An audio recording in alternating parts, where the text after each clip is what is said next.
Hey everybody, welcome back to another episode of Precision Rifle Media. This is actually going to be the first interview that I've done since really making the decision to come back and do this and do it every week like I used to. I went like 10 years or so, um, barely missed a week, and I'm hoping to get back into that here again. Had a lot of big life changes in the last several years, and just really looking to get back into it like I used to. So with that, I got Chris Wiencke, all the way from Australia here. He's living stateside now, but I'll let you introduce yourself a little bit. Chris is with Wolf Den USA. He's the president, founder, owner, owner and director of training. Yeah. and Chris, I'm just going to let you introduce yourself a little bit about your history, Wolf Den, the whole nine yards. Yeah, sure. So thanks, Kirk. And it's a pleasure. Thanks for having me on again, mate. This has become a regular deal here. I guess for a number of people that have listened to podcasts I've been involved in the past, I probably could skip the intro. But for people who don't know me yet, I grew up in Australia. That hopefully I've still got that thick accent. Yeah. Kind of gets watered down a little bit after you've been over in the States for a few years, but yeah. If you watch Bluey, oh yeah, that's the gig, man. I'm all about Bluey. Yeah. Anyway, yeah, I don't want to digress a bit on Bluey because we'll be here for like 30 minutes, man. I know, just on that. Yeah, just on Bandit's exploits with his kids. Yeah, so anyway, I ended up growing up doing some long range shooting, hunting in the mountains in Australia, and joined the military at 18, fresh out of high school. Went over to Afghanistan in 2010 as a squad designated marksman, and then came back and retreaded to the sniper community and spent a number of years in the sniper community doing advanced courses, supplemental courses for sniping as well, like tracking, combat signals, things like that. My advanced sniper course and sniper supervisors course, which is kind of like our Australian equivalent to the sniper employment officers course, or the sniper employment officer position you have here across US DoD. And then took a sabbatical from the military for a few years to kind of get off the bolt for a bit. And by that point I was a supervisor, so off the keyboard really. And I just kind of, making all those range bookings got a bit old. So I went contracting for the Australian government for a number of years as well, back over in Afghanistan, and did some stuff with them, which was a good time, and picked up a few extra courses, wilderness medicine courses, and then also some close personal protection courses. Worked with a number of different people, and then came back to the Army as a supervisor again. Met my wife a bit later, and then ended up leaving the Army and moving over here. I snagged a job with Applied Ballistics Training Division and did that for about 3.5 years, I want to say, raising the training arm for Applied Ballistics. And then gradually ended up shifting my focus to military sniping and law enforcement, and resigning from AB. And after being approached by a number of different units that I'd previously worked with, I was asked if I would open my own company so that I could keep contracting directly to these units. And through that, I founded Wolf Den with my wife, and we've been running that for just a bit over 3 years now. So it's been pretty busy, but it's been a great time, growing and learning, and also learning the intricacies of owning a small business as well. So it's been good. Yeah, back to the keyboard, huh? yeah, back to it. Yeah, I'm my own marketing officer, business, CEO, I guess. Well, my wife's the majority owner here, but so she's I guess maybe technically my boss. I joke with her that, like, if she ever gets unhappy with the way I'm going with the company, or the way the company's going, she'll just hold a vote to, vote me out. but, Yeah, exactly. But yeah, we've picked up a significant number of contracts over the last few years, done some pretty high level stuff with some different special operations units. I don't really like to kiss and tell too much on that. And those guys like the fact that I kind of keep that close hold. So I'll continue to keep that close hold. But and then, not just within the higher end warfighter training capacity, but also, other guys across US DoD, international, and then law enforcement, and then also the mainly competitive shooters, sometimes in the ELR space, other times in the PRS space. So it's kept me pretty busy over the last few years. And then in the meantime, kind of blogging, and then also had some new additions to the family as well. So I feel like if there was 48 hours in the day, that would be a whole lot better than 24, but you just kind of blink, run out of time, and wonder where the day's gone. But yeah. I know, isn't that crazy? It's like, you think about like an 8-hour workday, and then you throw kids on top of it, and it's like, oh, I either need to get up really early or stay up really late, Yeah. It's just a solid diet of black coffee, man, Yeah, exactly. Yeah. Red Bulls. Yeah. Well, if you party. If you party. Oh man. Once the black coffee doesn't give you the jitters anymore. Yeah, sometimes it doesn't hit right, I guess. Oh, cool, man. So for one, your website's pretty awesome. It's you really upped it since the last time that we've talked. You do have the blog spot on there, some about the facility, the services. So let's kind of just hit on the services a little bit, and we'll go. We'll just, we'll go down the tabs, right? That'll just kind of make sense. So you've got the services, the government services. I'm sure it kind of, most people will be able to figure out what that means, but let's just give a high level overview on the services for the government. Yeah, sure. So basically, like, I've been fortunate enough to have a basis, or like gain a very firm foundation in like academics when it comes to ballistics and long range shooting. And so where I've really found my niche is merging the academics of ballistics and understanding, hey, this is what's occurring to your bullet as it flies down range, and these are all the influences that the bullet is experiencing, and this is what we need to take into account to hit the target. Which, I understand ballistics is a dry topic, right? It very much is, and I always kind of say, like, if you have insomnia or whatever else, you struggle getting to sleep at night, just pick up a high level ballistics book, read that for a chapter, and you'll probably be just fine. But what I try to achieve with government clients is merging those academics in a practical way across to the sniping and law enforcement space, specifically precision shooting. And so through understanding the practical academics, and that being the key word there, the practical, we can maximize our hit probability on targets for any given environment or scenario, right? And at the end of the day, my whole goal within the government space is to ensure that I'm arming the warfighter, the latest generation of up-and-coming warfighter, with the latest information, the best advice, unbiased advice, so that next time they go downrange on a two-way range, they're more lethal, they're more effective, and thus they're increasing their hit probability so that they can put dudes in the ground when they have to. Yeah.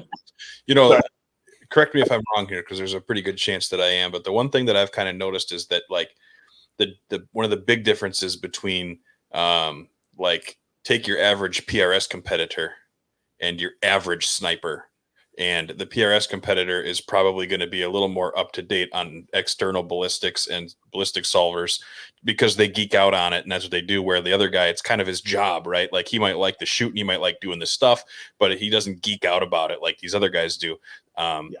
and so I think that's kind of might be where a little bit of your training is going to kind of bridge that gap a little bit, and kind of these guys that it's a job to these guys that just enjoy it, right? And I'm not saying that they're all it's just a job, because there's guys that do love it and do whatever, but kind of merge that way of thinking. Yeah, and that's 100% correct, Kirk. I think it's important to note, like, if you're in the sniper space, either in the military or as law enforcement, we all know in that space that shooting is only one very, very small facet of that job, of the trade. And so, I've always thought as a sniper myself, you go out on tasks, conduct specific mission sets and whatnot, how frustrating it would be to head out there, spend all of your time infilling by night. You go through your insertion, you infill by night under nods, you finally select an OP site, get eyes on your TAI, and get eyes on your HVT or whatever, just to throw a generic scenario out there, or a go criteria within your ROE. Finally get it all dialed in, make your best assessment, send that round in conjunction with your spotter, and then miss. And, in some instances, depending on what your task was, you may very well have failed that task or mission as well, especially if it was a neutralize or destroy task, and then have to drag yourself back to the via exfil to the extraction point, probably with your head hung real low too, because you missed your shot. So although it's only, shooting is only a small facet within the government space, there's navigation, there's fieldcraft, there's all of these different skills that like other soldier skills that you need to be good at, not just good at, but great at in small teams. The shooting application or the shooting process is only one small part of that, but yet it's still a very, very important part, being that a lot of the time as a sniper, if you are stepping off on task, it's probably to obviously observe, because we do that, but also with the potential to drop the hammer on someone, to pull a trigger.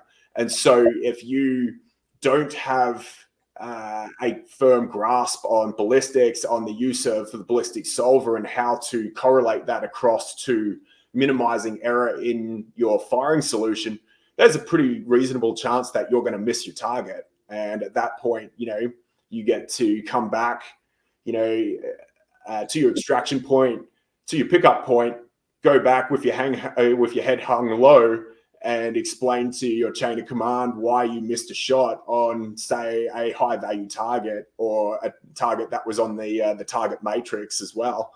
If nothing else, you might just cop a lot of stick from the other guys about how you jagged this shot or missed this shot on a dude that maybe wasn't even that far away either. So yeah, it's there's a lot of skill sets that need to be merged. And I think it's definitely important to acknowledge that shooting is only one of those aspects or one of those skills, but it's collectively it's a complete OODA loop, or it's a complete cycle, being that you need to be effective and proficient at every single one of those skills to be an effective and proficient sniper or law enforcement sharpshooter, right? Yeah, that makes sense. So does the training for the law enforcement side, do you go into any of the field craft and stuff like that, or is it basically do you focus basically on merging the ballistics to the real world applications?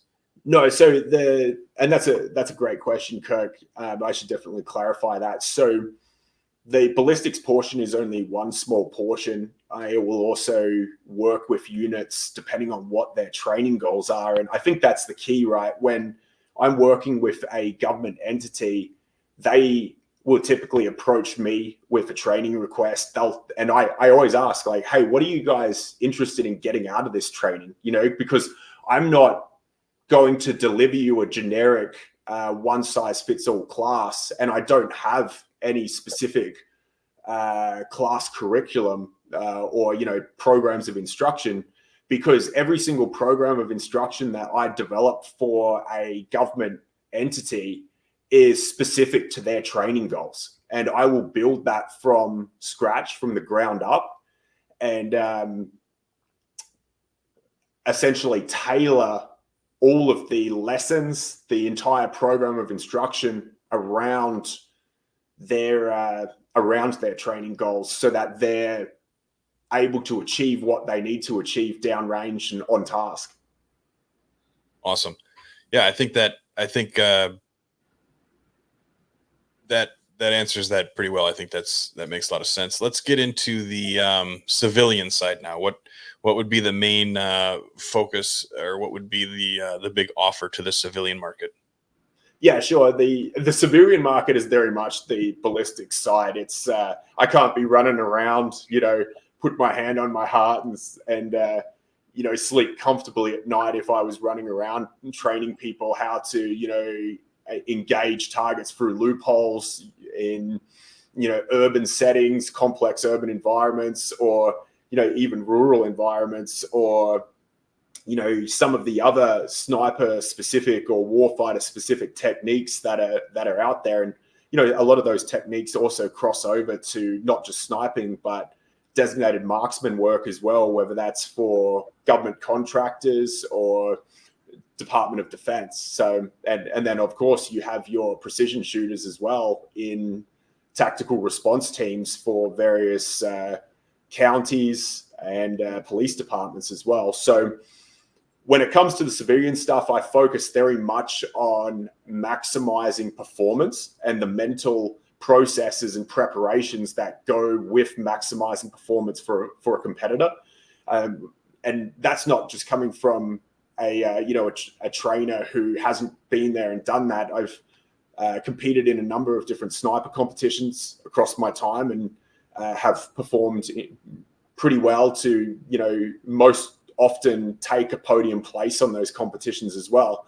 And so when I'm working with competitors, I can bring a different dynamic to that training, being that we can focus more on mental performance as well. And of course, like the mental performance, that gets crossed over into the government side too. But I think the interesting deviation with civilian shooting and competition is that it's very like stop-start in many ways, right? Being that, you know, you might say you're on a sniper competition, you'll ruck from stage to stage, you'll stop, you'll wait for your opportunity, you know, your turn to shoot, much the same as PRS comps, where you'll move from stage to stage and then wait for your turn to shoot. ELR competitions, you spend a lot of time waiting around and a lot less time shooting. But same deal, like, of course, you're using that time effectively to garner information on you know, making a solid wind call downrange while other competitors are shooting. You know, you're checking your equipment, going through your processes or your pre-stage checks and routine to make sure you're all set when the opportunity comes to actually shoot. But there's a lot more stop-start in that capacity. And so I think where I'm going with this is, in probably the longest way possible, is it highlights the need to be able to mentally switch on and perform when you need to perform. And then obviously, you know, I don't think guys have too much trouble mentally switching off, but it's another focus point, being that how am I going through my pre-stage checks? How am I not only making sure that my equipment is correct, that my weapon system's correct and everything's ready to go, but also I'm mentally prepared as well to go into this stage and absolutely crush it, that I know what I'm doing, that I know the course of fire, I know how I'm going to execute that course of fire, and I've mentally rehearsed it on, you know, numerous times. especially if you're on a team event as well, that everyone in the team knows how they're going to execute that task within the team dynamic as well. And so that's something else that we'll typically focus on alongside the ballistics piece and the ballistic solver employment applications, so that we're not only maximizing our hit probability with getting those rounds on target, but we're also maximizing our mental and physical performance as well. Awesome. I think that's so okay. I think that's awesome. How much of that is in the field? Like how much of that, like if you, let's say a civilian calls Bill or in Nebraska calls and he says, hey, come up here and do a class. Do you need a range? Do you prefer to have a range? Is there no range?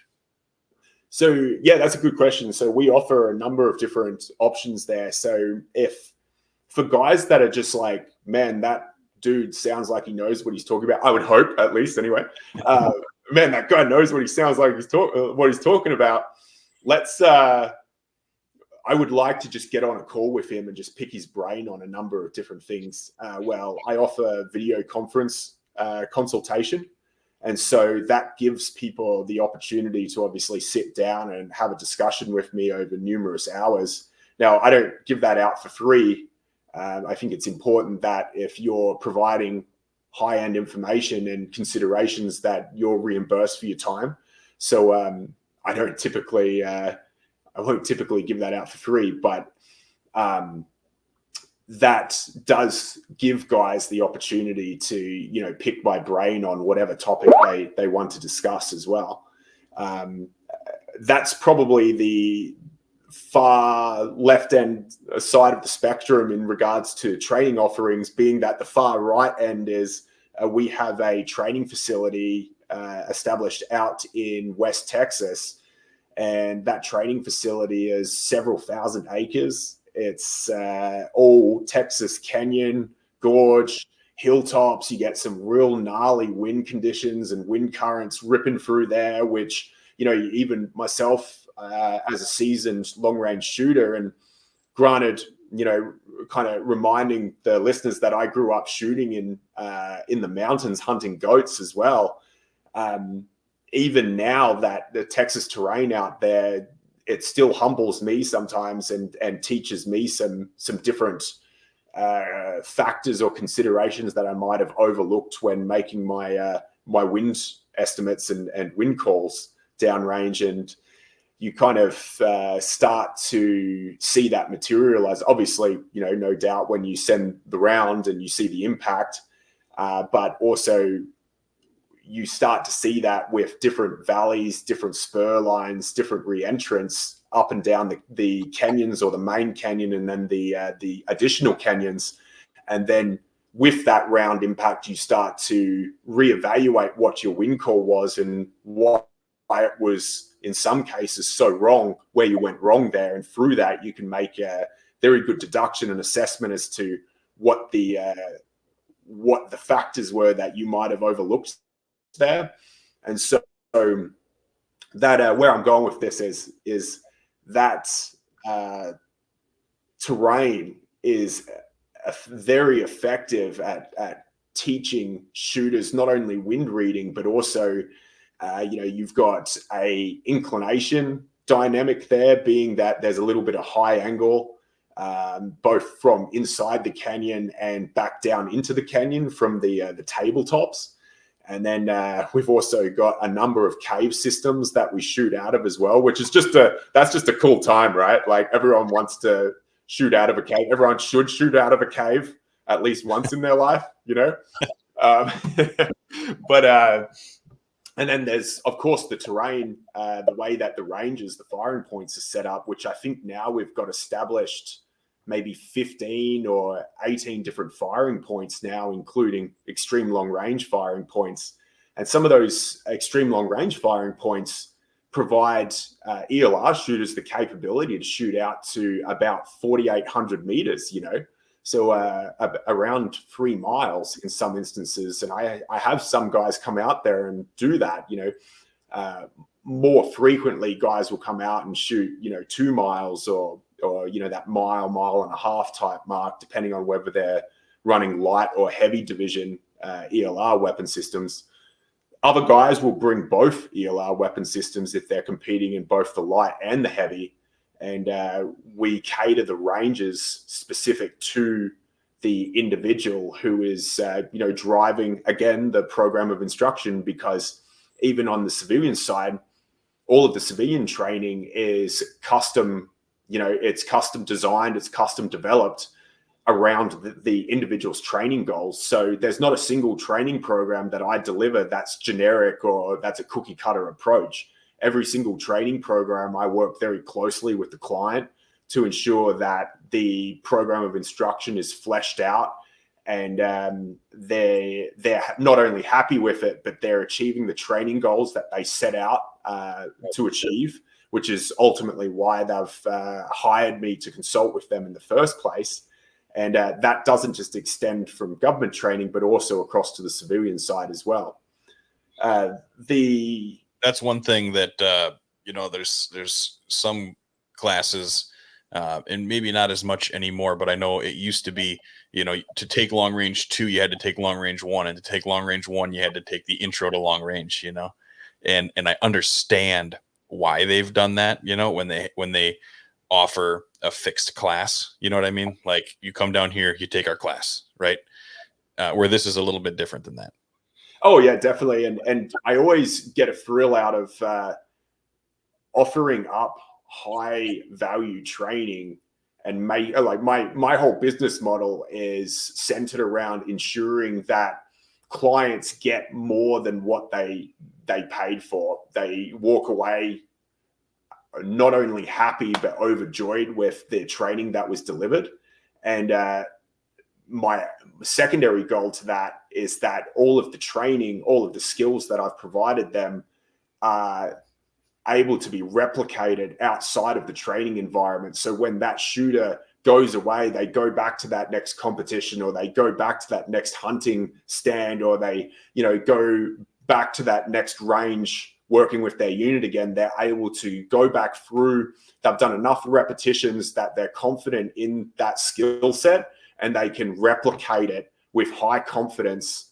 And that kind of crosses over into how I leverage my formal education in management with a concentration on learning to be able to garner better learning effectiveness, or make sure that the way I'm training is more effective for that skills uptake and retainment for that, as we conduct those knowledge transfer sessions.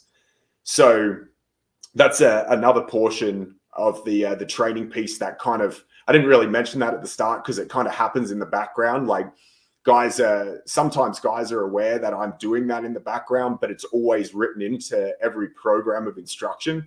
So there's always, learning objectives and then training outcomes, which are all driven into like multiple course outcomes as well. Like, what is the end state that you want from this training, and how can I get you there? That's the end goal, right? Sure.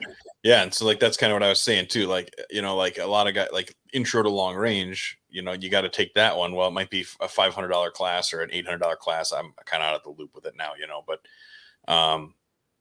even 500 would be pretty reasonable, I think, right? It'd be on the cheap end these days. Yeah, for sure. But you got to take intro to long range. Well, here, maybe you've been shooting for quite a while, but that's just the way their curriculum works. It's like, wow, that's boring. I don't want to say it's boring, and I'm not going to say that you wouldn't learn anything, because I've yet to take a class, in my professional life or otherwise, that I didn't learn something. Yeah.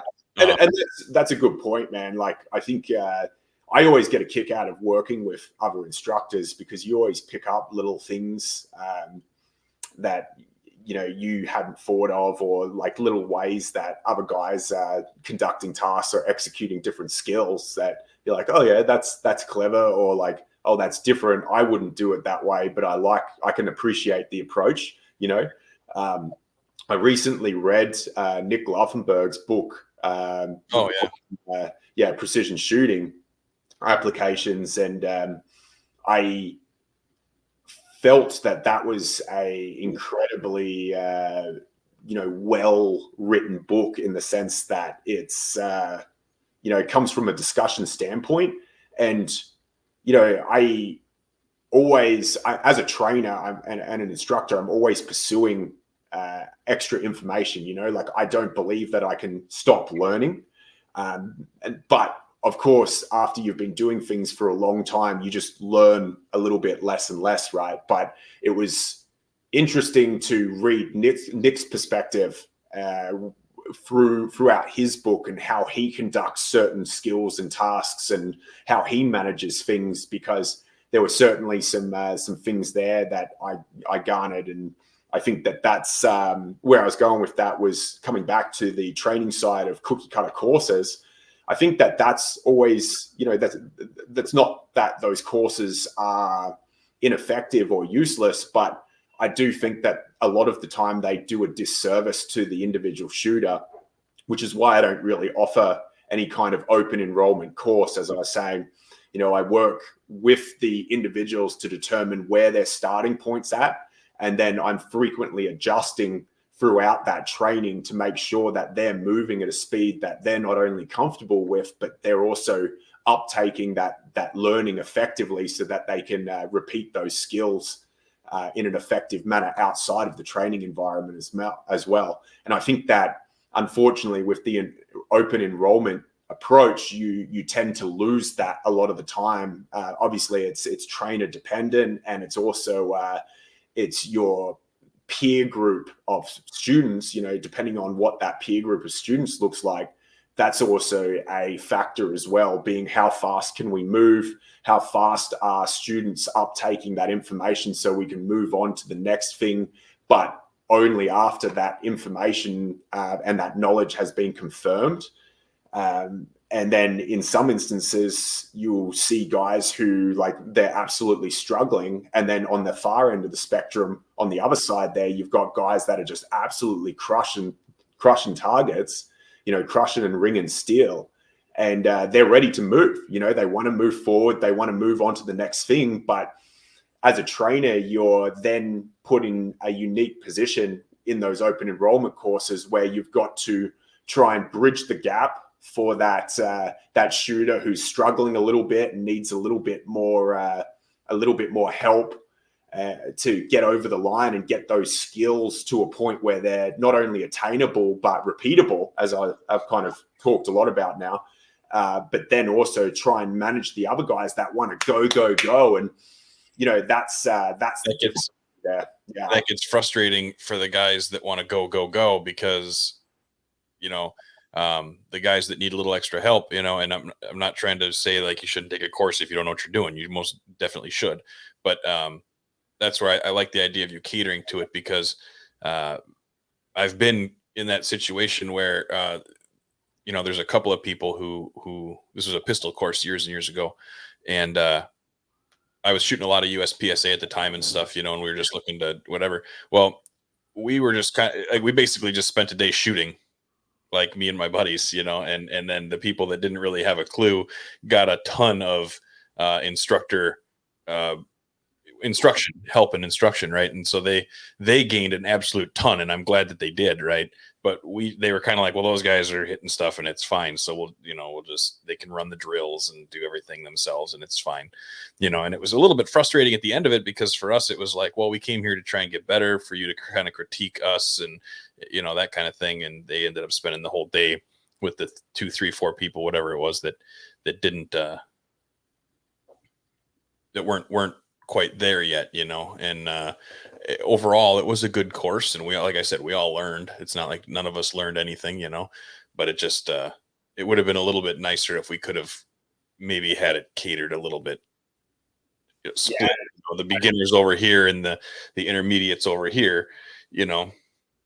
I think that's the unique difficulty with open enrollment courses, and ultimately that was one of the main deciding factors as to why I moved away from that business model and just went straight to, like, I only offer private clinics. And, I am well aware that, some of the stuff I'm putting out, depending on the clientele that I'm working with, is pretty advanced stuff. But then I also pride myself in my ability to cater to, beginner level shooters as well to some degree. More recently, I had a guy come out to the ranch, and he's a big hunter, and his goal was like, he's like, I'm mainly just a hunter, but I'd really like to shoot out to 1,000, and I mainly use gas guns. And so I just really like you to work with me and develop me out. I've never used a ballistic solver or anything like that either. I'm kind of just, finding my way in the long range space, but it's all driven from a hunting application perspective or shooting objective. And so I worked with that gentleman for a number of days out there on the ranch, and we took he was running a Scar Heavy, and we weren't getting crazy good precision out of that Scar. I mean, it was running around 2 MOA, and I did a little bit of research on it. And as I understand, like some Scars, like any weapon system, some will group a little bit better, and then others a little bit worse. But 2 MOA seemed to be pretty average for what that weapon system was capable of. And I also need to take a step back and understand that Scar H is not a precision gas gun either. It's primarily and predominantly an assault rifle. And so we need to manage our expectations on that as well. But we ended up taking that Scar H out to about 1,000 yards. And then I subbed out with him and gave him one of my training guns, because when I'm delivering training, I won't only deliver training verbally, but I also provide practical demonstrations where required as well. And so I'm always out with one of my own weapon systems that's fully dialed in and calibrated, so I know it's solid. And that also goes a long way for shooters as well, being that if I suspect it's their weapon system and not them, I can then put them on one of my guns that I know is solid, and I can have them start to work through targets. And at that point, that gives not only me as a trainer a very clear idea as to whether it's the shooting applications, the fundamentals, and that shooter's ability to roll through the, marksmanship application, but also whether it might be their weapon system as well. And 9 times out of 10, it's not the shooter, it's their weapon system that's a little bit jacked up. And I mean, you always know, right? Because you'll start with some short range work, and when you start to see the weapon system, grouping, and that starts to make you a little bit, well, I wouldn't say nervous, but you just need to manage your expectations on what you're going to be able to do with that weapon, right? But then you hand that calibrated precision weapon system over to that shooter, and then they start stacking sub MOA groups, or in some instances sub half MOA groups or whatever, and then they correlate that across 2 targets at range. And not only do they feel a whole lot better about themselves, but their confidence just goes through the roof, because it doesn't matter if I just tell them, hey, don't worry about it, man. Like, your fundamentals look solid. Your application of marksmanship principles, like everything you're doing looks solid. At the end of the day, they're still missing those targets at range. Oh, so, is that ever frustrating? It's like, it's like you go shoot a match, and everybody says the same thing, right? For their first one, they're like, well, I know I'm not going to do well, but you got to start, you got to get in there and try it. As long as I hit some targets, it'll be cool. Halfway through the day, they've made 70 shots or so, right? And they've hit 15 times, and they're just like, this is not great, and I got, but like, that's kind of, what happens, unless you've got somebody kind of helping you get into everything. If you just, what I've noticed is people that want to get into it, just, go shoot a match, because you got to learn, right? And just understand you're probably going to miss a lot of targets, but it's very discouraging when you're when, if you got a windy day, and then like the thing that I noticed too is like you have, and this is with everybody, but you have, say you have a stage and the wind is ripping, and you're shooting like prairie dogs, at like, say there's a dog at like 350, 470, 590, and 630, right? You might hit that first one. That's not too terrible of a shot, even if the wind is cooking along. Um, even if you make your correction and then hit it, at least a hit's a hit. You feel good about it, but then you miss the rest of them all the way out, Yeah. and then you get to the next stage and you're just so frazzled from only getting your one hit over here, 1 for 10, and the wind's cooking and you're just like, and then you get in the next one, you're like, well, let's get this one over with, like that's Well, like that's the at mental side that you're talking about, right? But it's like, yeah, a little bit at that point. Like at that point, Kirk, I feel like that ties back into that mental preparation piece, and it's something that switching it on for every stage and switching it back off when you're, yes, and then also putting the last stage behind you. You regardless of how well you performed or how poorly you performed, just putting it behind you and being able to like solely focus on your next stage. That's so incredibly important. And it can be hard. It can be hard to do. Yeah, especially in that sniper team space and that sniper competition space. I see that pretty frequently at competitions like Mammoth and whatnot, because you'll see teams that they're fixated on the targets that they missed on the last stage. They're on the next stage. They're about to shoot the next stage, and they're still thinking about the last stage and what targets they missed back there. And I'm like, man, the time to hit some targets is now. Stop worrying about the ones you missed. Start focusing on the ones you're going to hit. Yeah, and what you see is, if a guy misses on that one and it's windy, and then he has the next stage and he's got some targets and he gets some hits, you come out of it pretty quick. But when you're that new shooter and you go 5 stages and you got 4 hits, boy, by stage 6 you're like, boy, I don't even know what I'm here for anymore, and that's something that I try and minimize. Yeah. Because that's so discouraging, sailing rounds off the side of targets, right? Oh, man, isn't it? But ultimately, if I can provide. Sorry, I'd be lying if I said I was never there before, Yeah, but we've all been there, and depending on how hard the terrain is or how hard the wind conditions are, you can still be back there. Like you said before, though, every time I've ever missed, it was something wrong with my rifle. Just want to throw that out there. Yeah. I mean, Blame the tools, right? I didn't have the newest update in my Kestrel, and my scope was, something was wrong. Must have been wrong in there, and send it back to the manufacturer. I'm for all our listeners, I'm joking, by the way. Just blame it on your tools. Yeah, it's totally the gun. It's not me. Yeah. No, I think, and that's something that I can alleviate or manage and I always say to especially civilian shooters, right? Obviously, when you're working with units, guys don't really have a choice. They just have what's issued, and within reason, they can modify, or especially depending on what unit they're kind of in at that point and what their supply chain looks like for purchase acquisition of additional equipment and accessories and whatnot. But for your civilian shooter, I say to them, I encourage them, like, hey, don't go out and buy anything in preparation for this training event or this training clinic. Just what are you running right now? Tell me what you're running right now. What weapon system? What ammunition? What solver, if any? Give me a rundown on all of your equipment, and I'll let you know if there's anything there that we have to address immediately that's going to drastically improve the success of our training clinic at whatever effective engagement range you want to reach out and touch.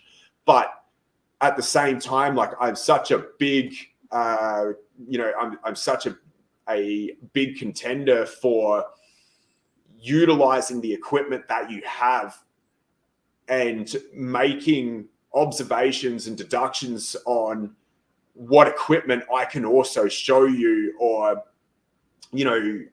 expose you to, give you many different equipment options. And that's not from a place of like, oh, buy this equipment. Like I get commissions. I don't get commissions on equipment, by the way, but some shooters, they're wary of that. And I understand why they would be wary of that. But when I talk to shooters about different equipment options out there, if I have business arrangements with those companies, I'll always begin by telling them, by caveating that, hey, just be aware I've got a business agreement or some kind of business relationship as an industry partner or whatever with this company.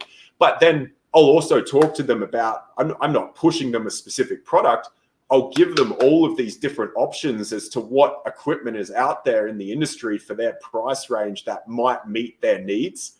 And I'll encourage them to go out, research it, maybe link up with some other shooters at a match that might have some of that equipment, ask other shooters what they think of that equipment, make their own deductions through different observations and different experiences of using that equipment. And then once they have a really good feel for what they like in a weapon system, what they like in a scope, what they like in a good solid carbon fiber tripod or whatever else, whatever other equipment they think is going to help them, chronograph comes to mind, ballistic solver, what type of device they want to run there. After you've been exposed to all of these different equipment and different weapon system components, then go away and drop the money on that new race car, don't go out and buy that brand new Ferrari and then realize you can't drive stick shift and can't take it out of first. Yeah, no, that makes good sense. And then too, like going to a training class with a bunch of new gear, like the amount of people I've seen miss shots because they saw somebody who practices with this one thing all the time at this stage, and it looked like, oh, that looks like that's probably the way to do that. And then they borrow the thing, a tripod or a something, right? Whatever it is. And then they go to run that stage and they just have a heck of a time with it. It's like, well, that's certainly something that I try not to encourage, is like going into a competition stage or, even worse, a two-way range with equipment that you've never used before, thinking that it's going to give you an edge. That's dicey, risky business right there. Yeah, I agree. So, okay. So now getting back to going down the list here, I think we can, the innovation side. I think that's a little bit self-explanatory. You will help design solutions for problems. In the consulting, we've talked about that. So, let's skip those two and go into your book. Books. Oh, yeah.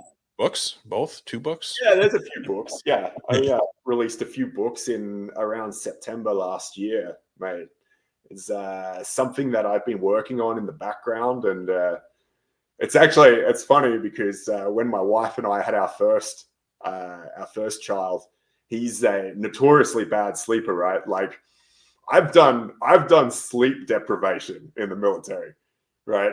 I've done a lot of sleep deprivation, but on operations and that as well, where you're just like tired and whatnot, and you haven't slept or you haven't slept properly or you haven't gotten enough sleep or whatever else, and I'm you're almost a zombie. But this kid took it to the next level, or like 10 levels.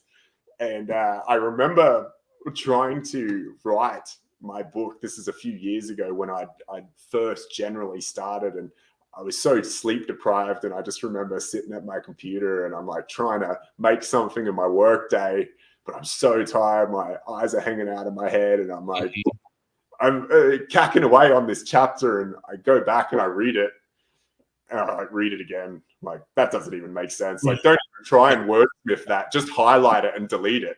Yeah. So, with my last one, he's 3 now. I was working 2 p.m. or 2 a.m. to 2 p.m. 7 days a week. Brutal. At the day job. And then he would only sleep for like 45 minutes at a crack. Yeah. So I'd get home at 2 p.m. Well, you never sleep good during the day, right? And then and then of course the kids then want you, right? So you you can't ignore them just to sleep. So then you're hanging out with them, and then you finally go to bed at 8 o'clock or something. You're up at 1 o'clock again to go to Yeah. work, and in between there, you've been up 3-4 times with the baby. Oh man, is that terrible? It's savage, man. Hey, it's totally savage. Yeah. But so I kind of digressed there, mate. Yeah, so I ended up writing a few books, and slightly different approach to what's out there in the rest of the community. And so I have had some experience developing written content and products for a number of different, I guess you could say, like, capabilities or units, and then also companies. And so I initially developed one of the sniper data books back in the Australian Army sniper community, which I think might still be broadly in use for up and coming snipers there. That was a number of years ago there. So I kind of hope the guys have rotated it out. I hope they've moved on to something better now. But I think the last time I caught up with the boys from the cell, there were a few copies still floating around there. But so I had done that, and then when I came over to Applied Ballistics, I wrote and launched the Applied Ballistics Precision Data Book as well. And that was centered around merging the data book, like the way you could utilize a data book rather than just recording, dope. Because when we talk about data books, we think about just recording hard dope, right? Regardless of what your ballistic solver kind of says or whatever else. You just kind of like, oh, I hit at this, and these were the environmental conditions and this, right? And so we record all that, and some guys still kind of generically run that system if they're stuck in their ways or whatever else. Not knocking data books or anything like that, but it's 2024. But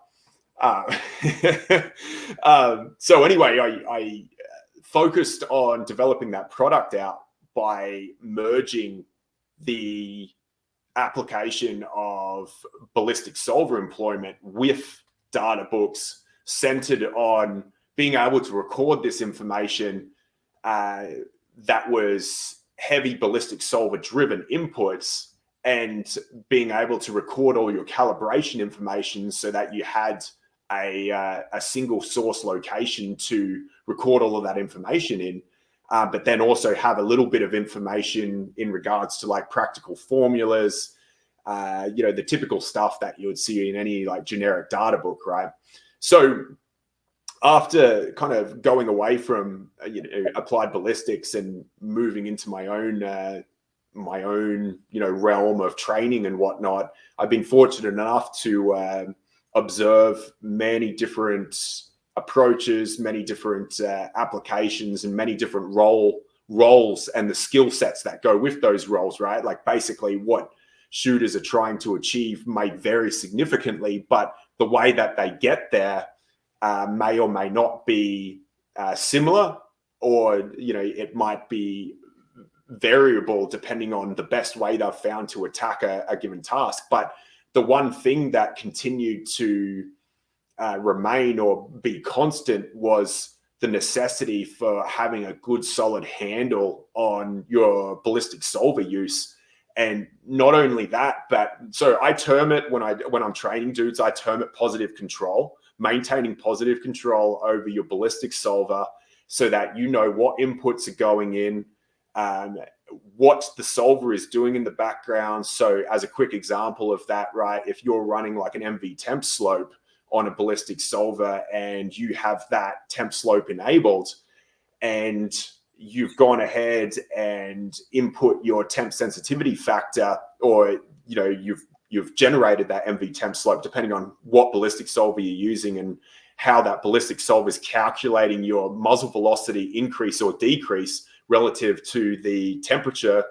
When I say temperature, I'll caveat that by saying relative to the temperature of the powder, right? And powder takes a little while to acclimate to ambient temperature. So where I'm going with this is, if you are running a temp sensitive powder and you don't have a handle on where that temp sensitivity increase or decrease kind of falls with a given muzzle velocity average, and you would achieve that through data points, well, then you don't have a good solid estimate on what your resulting muzzle velocity is going to be within a given condition. Now, where guys fall over is, you might store that ammunition in the house, in your vehicle, and then exit the vehicle, thinking more tactical applications as well here. But this also crosses over to competition shooters as well, or hunters even. And so they might exit that vehicle in this scenario, and that ammunition has acclimated to the conditions inside the vehicle over numerous hours of driving, or numerous hours sitting in the house prior to moving out to go hunting or go out on the tactical task. And let's say it's really hot outside or really cold outside. Well, as you swing that Kestrel around, or as you update your environmentals on your ballistic solver, typically that ballistic solver will populate your muzzle velocity, or update your muzzle velocity relative to the MV temp slope or the temp sensitivity factor that you're using relative to the ambient environment. And so you can see, like, if you're sitting in 60-degree conditions in your vehicle, and that's comfortable for you, and then you hop out and it's 120 degrees outside in the sand pit, and you swing that Kestrel around, that Kestrel is going to update for 120. Let's say you're experiencing 1 foot per second per degree of shift there.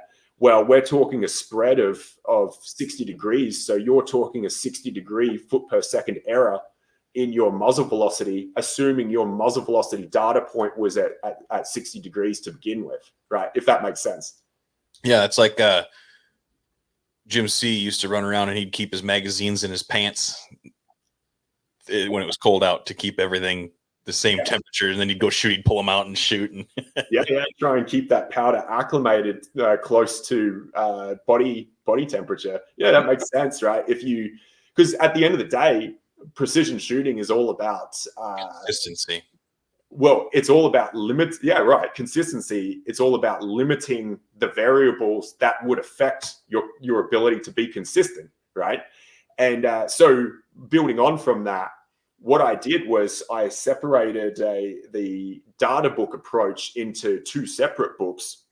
So one is a ballistics journal, and that ballistics journal is something that you can kind of throw in your gun case, and that is where you're going to enter all of your ballistic inputs that are ultimately going to end up in your ballistic solver, or should end up in your ballistic solver. And I can hear listeners right now like screaming, like, well, why would I need to do that? It's in my ballistic solver. But how many times a ballistic solver has dropped a profile or whatever during an update, or like you've stored some notes on a piece of paper and then that paper went through the wash with your pants or something like that. No, what this does is it gives you a single source location to store all of your information for that specific weapon system, for that, and I should be more precise or more direct about that specific barrel, that specific ammunition, bullet, and load, so that as trends develop and you're recording this, you can record all of the different variables that you're experiencing, whether that's like, variables with alternate position shooting, like point of impact shift from 0, or muzzle velocity shifts with temperature sensitivity, or muzzle velocity migration. If you're experiencing, if you're seeing your muzzle velocity rise over the life of your barrel, and you're running a very temp stable powder, now you've got the information recorded in that ballistic journal to be able to make a more informed decision or hypothesis as to what that factor is that's causing some amount of error in your ballistic solver gun profile, and address those inputs to bring them back onto point of aim, point of impact, center of the target, right? And that goes beyond just ballistics. It also ties into not just ballistic error or user error, but also your mechanical error that you might see as a result of the weapon system and the equipment that you're utilizing as well. For example, point of impact shift or deviation from zero with different night vision clip-on devices or thermal devices as well. Well, there's a section in there to record all of that. Same as running a suppressed zero versus unsuppressed, or rolling barrels off of a weapon system and changing, or for a multi-cal weapon system, now you can record those POI shifts if they're consistent. You can record them regardless of whether they're inconsistent. And over time, you'll establish that, yes, there is no consistency at all to this, and I cannot rely on any kind of trend to be able to roll a new barrel on and be able to accurately predict where that first round or that next round is going to go as that barrel settles back in. So all of those different factors, and there's so many different variables that the ballistic journal allows shooters to capture.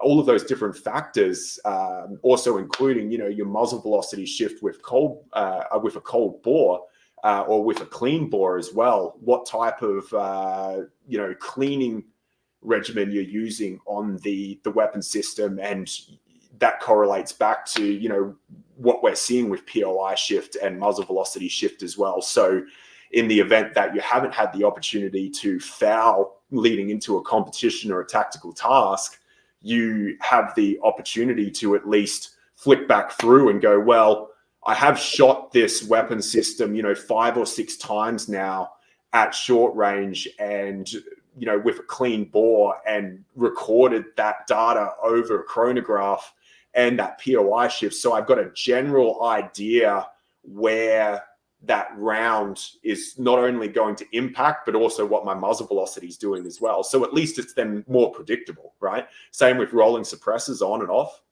And so there's a number of different things that, the ballistic journal allows you to capture there, also to include, sight tracking tests and whatnot as well. So, and, for those guys that are kind of like, well, I wouldn't mind a dope book.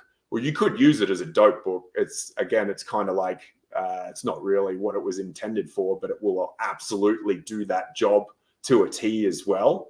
But there is a section in there with numerous pages where the user has the ability to record both short range and long range point of aim versus point of impact. So and that's more centered around, like, as you're engaging targets at supersonic into trans and subsonic for, ELR shooters especially. And it doesn't have to be ELR shooters, but more specifically, any kind of extended range engagement. And that could be, your 16-inch barreled 7.62 spitting Mark 316 out to, 650 or 680 meters before it goes trans, right? And now you start to notice a point of impact offset between your ballistic firing solution that you calculated versus what you're seeing on the ground. And through constant recording of that information, when you notice something that doesn't trend well, you're able to flip back over numerous range days and make a more informed determination as to, like, what factors might be affecting that.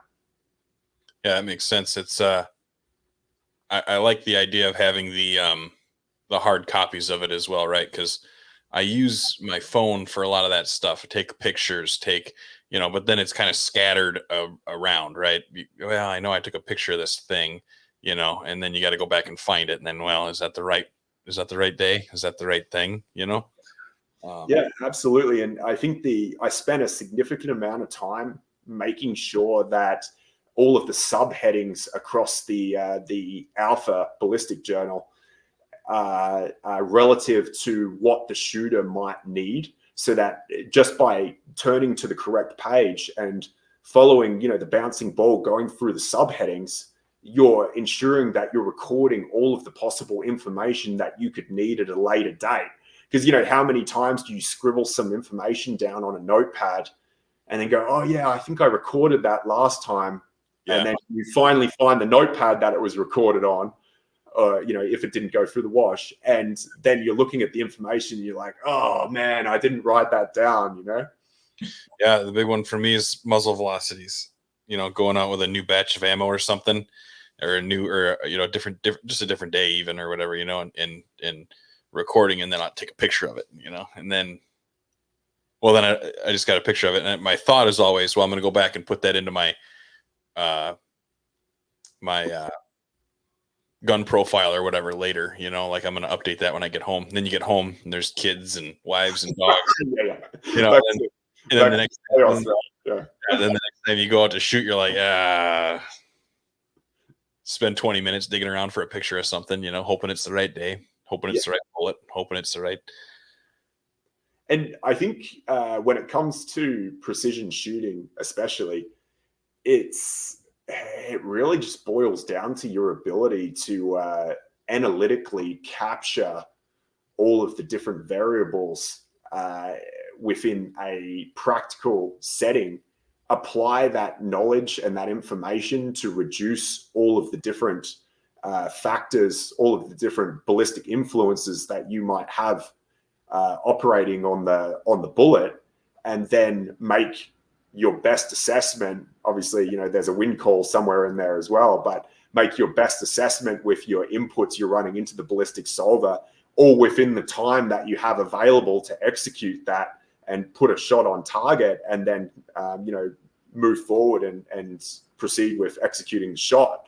But ultimately, what we're really talking about here is, like, if you can reduce your error margins across numerous different influences, you're of course going to increase your hit probability for any given target engagement scenario. Yeah. And that's that's what it's all about, just getting hits. The books are on Wolf Den USA. You can go to wolfdenusa.com and check them out. Chris has sent me a set of the books, and when they come in, I'm going to play with them for a couple weeks, and we're going to come back on and talk about it after I've had a chance to see it and play with it and try it out. And I'm excited. I'm excited to check it out. And I feel like we covered the alpha book a little bit more. Yeah, I was just about to lead into the beta, because I'm actually excited for you to read that. And that's really, the alpha that I developed that pretty quickly. It's not hard to draft up some pages with some headings and whatnot. It's obviously thought out very articulately. It makes a lot of sense for shooters, but the real meat of that pack is actually the beta, which is the ballistics guide, and that's a pretty thick book. There's a number of pages there. I want to say 135 sheets, 270 pages. So that paper is also, all of the paper that these books are printed on Right in the Rain paper, so it's all water resistant.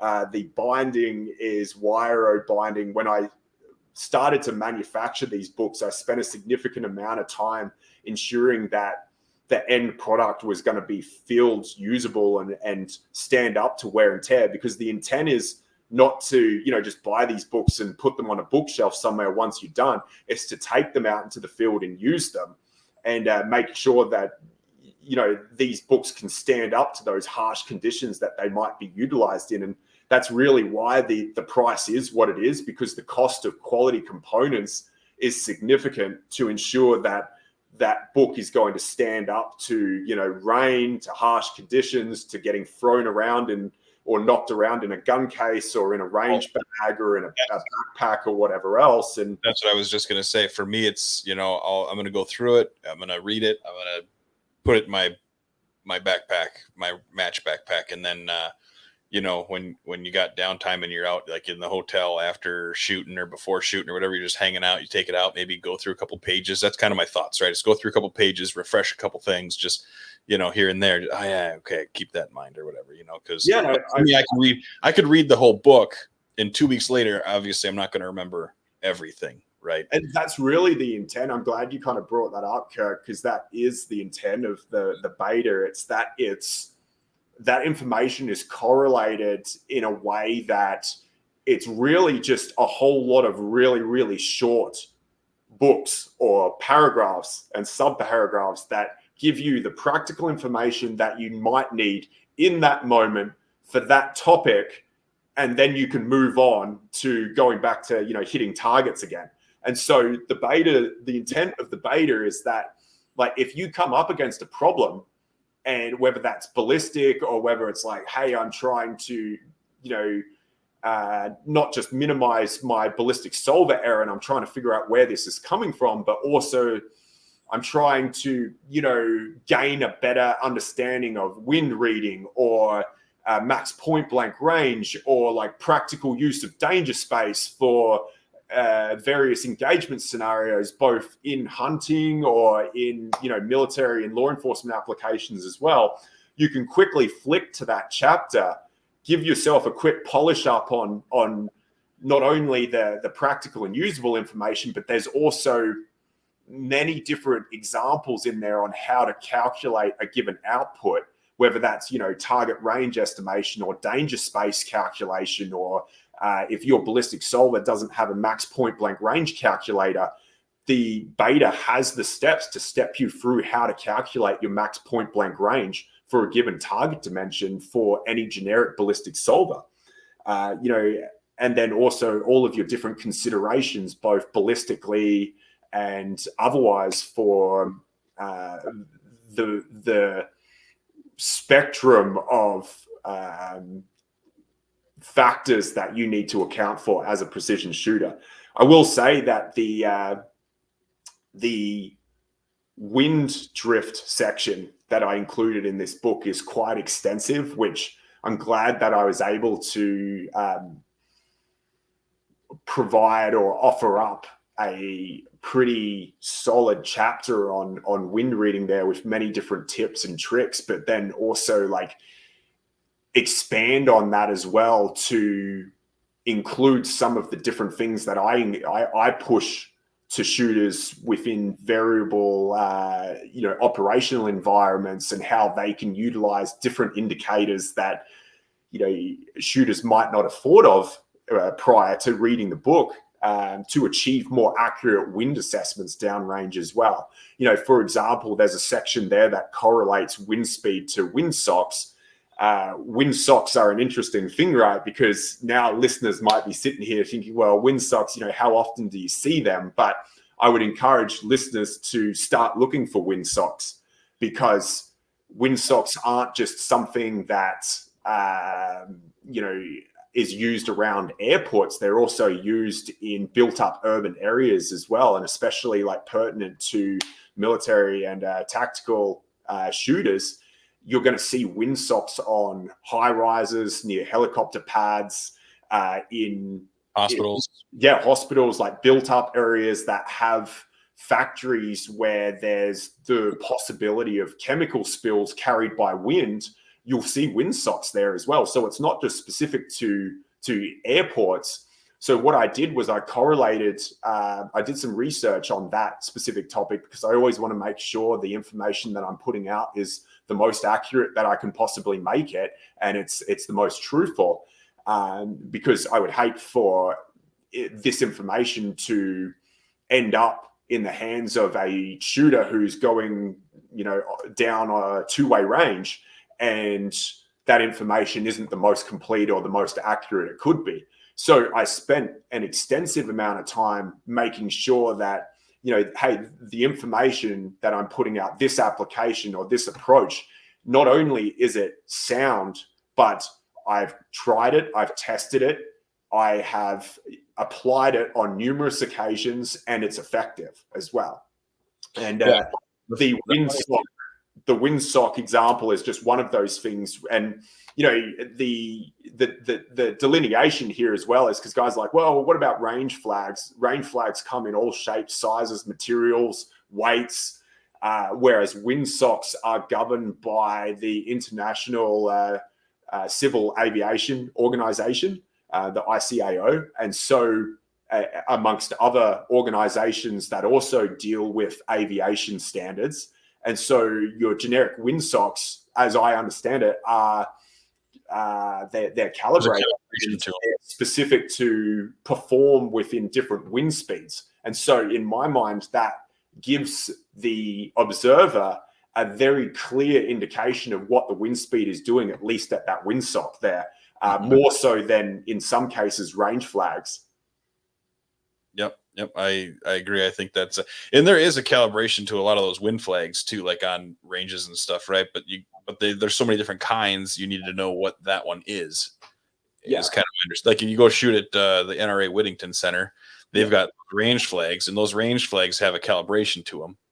Yeah, and I mean, like there's all certainly things that you need to take with tongue in cheek, right? Being that, like, if you're shooting at the Whittington Center or you're shooting at a designated, classification range where you have those established wind flags and range protocols, well, it's safe to assume that your wind flags are probably going to have some kind of calibration or some kind of thought process behind them that allows you to more accurately read wind.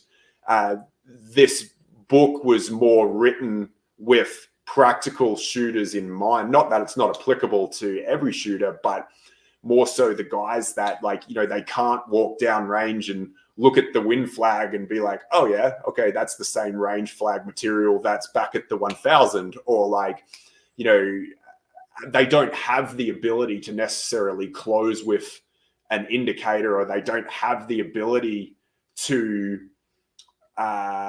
answer those questions because of the environment that they're shooting within and how dynamic that environment might be. So, yeah, no, I think that's cool. I'm really excited to get that book and check it out.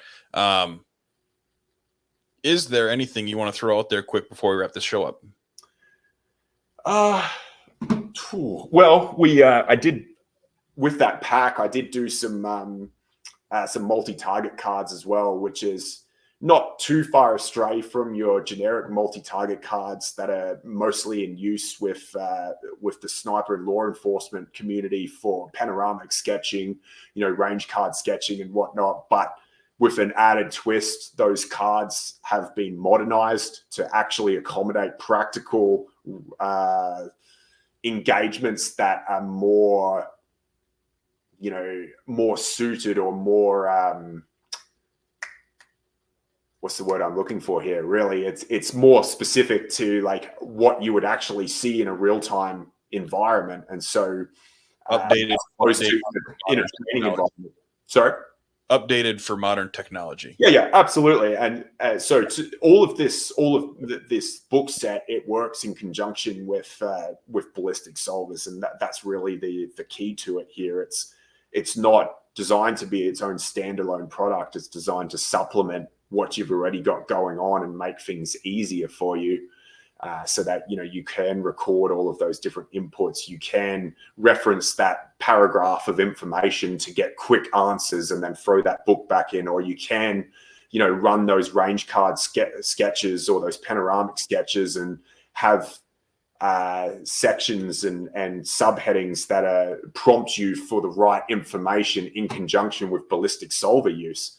So it's really a holistic solution that's been widely accepted and utilized. It's now utilized by a number of different units, both law enforcement and military, and then also on the civilian side as well. So I've had some good feedback come back to me from a number of different shooters across varying skill levels, both at the high end, special operations warfighter level, and then to the other end of the spectrum, your civilian shooter who's getting into long range hunting or something like that, and he's just trying to cut his teeth in that discipline or application. So Yeah, perfect. Yeah, I have. It's funny. Just as one last quick thing I got, but I got my old uh, range card, my old book from way back when I like very first started shooting, right? And I got it. It's in its little Molly case, and it's all like whatever, you know. And it's just funny to see the stuff that I like recorded back then, you know, like yeah, like barometric pressure, what way the sun's coming from, you know, like and like all the stuff that like I don't know, just it's just funny to see all my old notes because you got to think too, like it's come a long ways in the last 10 years, 15 years. You know, that was 15 years ago that I was doing that. It's come a long, long ways since then. That's the one thing that you have to remember. Like that stuff was like pertinent back then. I mean, maybe it was, maybe it wasn't, but like it more was better, right? But now you just got a thing in your hands and you just spin it around and it tells you kind of what to do. You know, it takes a lot of that out of it, but it's just funny to see all the stuff that I wrote down, you know, like I don't know. It just yeah, I get you, man. I still have my data books back before Kestrels were really mainstream in the sniper space there, and you know, I sometimes like to treat myself and have a chuckle and flick back through my data books for my bolt gun and my SR-25 and just kind of see what I'd written. And I'm like, man, what was I really thinking there? But you don't know what you don't know, right? And before all of this stuff, you know, developed over, especially in the last, you know, 10 or 15 odd years, you're just kind of following the bouncing ball of what you thought was correct. And, you know, I'm sure in another 10 or 15 years, we'll be looking back going like, yeah, I guess that was okay. But what was I thinking really or whatever. right. That's what I'm saying. It came so far, so fast, you know, Yeah. that what you look at what the stuff that you used to pay attention to, and it's like, oh man, that's I don't know.